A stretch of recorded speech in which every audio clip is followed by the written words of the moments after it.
The Paperclip Murders, Chapter 17, An Amish Buttermaker. Retribution was suddenly in my hand, barking her call for vengeance with all the fury of 1,000 hells. It was like a Norman Rockwell painting, if he'd taken acid and painted the Normandy beach invasion with a circus motif. People scattered everywhere as the clown and I took cover behind our prospective hot dog cart and light pole and exchanged hot death, each of us racking up handfuls of IOUs to the bullets whizzing by. And then the telltale click of the hammer fell in an empty chamber in his gun. I put the sights of retribution squarely over the clown's suddenly surprised face, his hideous mouth gaping in one of those nightmarish O's, and pulled the trigger. Click went my own hammer, and the spell was broken. The spawn of Satan bolted from his light pole, excreting a taunting honk from somewhere on his hellish person, and his big red shoes went slap, slap, slap down the sidewalk. I felt bad for poor old Sal, but staying here and orating a eulogy over spilt mustard and onions wasn't going to get me any closer to punching that red nose to the back of that clownish skull, and by God, I was in a mood to play some Punch and Judy. My feet propelled me forward, and I leapt over the downed cart like a prized racehorse, reloading my gun's hungry chambers on the run. Ahead of me, the clown darted from side to side, careening wildly across, by, and through the crowds of people and the obstacles in his way. I tried to get a good shot lined up, stopping momentarily to do so, but the dad-blasted pedestrians ran about like so many headless chickens squawking. With not a moment to lose, I rejoined the chase, and off we were, passing shop after store, me leaping over a table and around a hedge, the clown bull-rushing a poor old lady and sending a baby buggy flying into the street. The retarded stepchild of Satan darted around the corner on the far end of the block, and I increased my speed to not lose him, but I was a good 30 yards behind him. When I crossed the corner, I saw him halfway down the next block in front of me, and he'd just mugged a bicycle courier and stolen his bike. I yelled, "Stop that clown!" and kept on going, an Olympic skier on a slalom course headed straight for oblivion. The clown sped up on the bike, and I was in danger of losing him altogether, my strength flagging. But then the light of the universe shone down on me, and there to my right, a young kid just stepped out of a skateboard shop with a brand new board in his hands. Without regard for my own personal safety, I snatched the board from the kid's hand and mounted it, having only enough time to shout, "I owe you one, kid," before the gradual slope of the hill took me on the ride of my life. Trying to describe the next bit of my gut-churning pursuit would be like trying to describe what it's like to be birthed by an elephant. It's just something you have to go through to understand. Needless to say, every second I was on that skateboard was another second that all the angels in heaven held their breath and flailed their arms madly, trying to flag me down, probably to ask how in the 7 blue blazes I ever got so brain-frothing insane.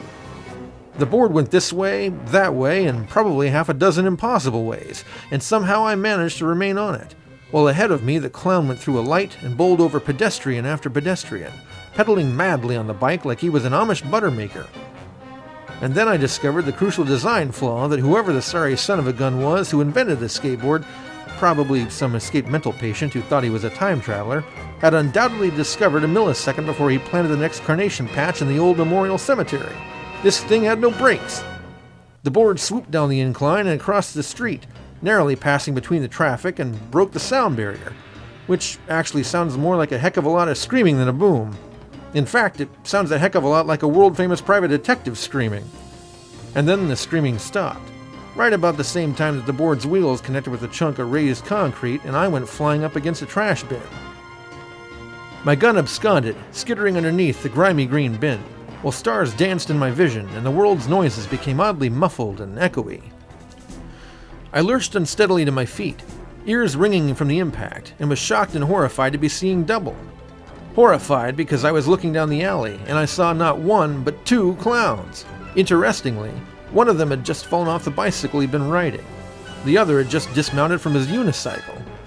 My double vision became even worse when a 3rd clown popped around the corner behind them, and then my blood went cold as a dame's heart.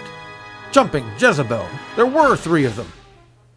Like a madman, I scrambled for retribution, my fingers just barely tagging the butt of the gun as she refused to jump into my hand, and the clowns quickly advanced on me. One of them picked up a pipe from a trash can closer to them, and their squeaks as they walked became the only thing I could hear, other than the pounding of my heart.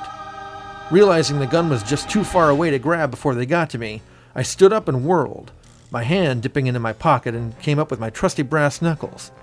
The clown that tried to murder me said, "He tried to kill me," in a completely unfunny way, and Bilbo the pipe clown came at me without another word, his weapon whistling Dixie in the air. The fight was on. Now, here I'm going to skip over some of what happened, because there might be dames or young pups about, and there's absolutely no sense in putrefying their appetites or causing their ears to pop from the senseless horror of it all. Let it suffice to say, I'm no Jack Dempsey, but I'm also not a cream puff. Mr. Clean got in a solid with the pipe, but his next missed me and gave the second guy a dental colonic, and between my and the occasional, I put clown number 2 down for the count.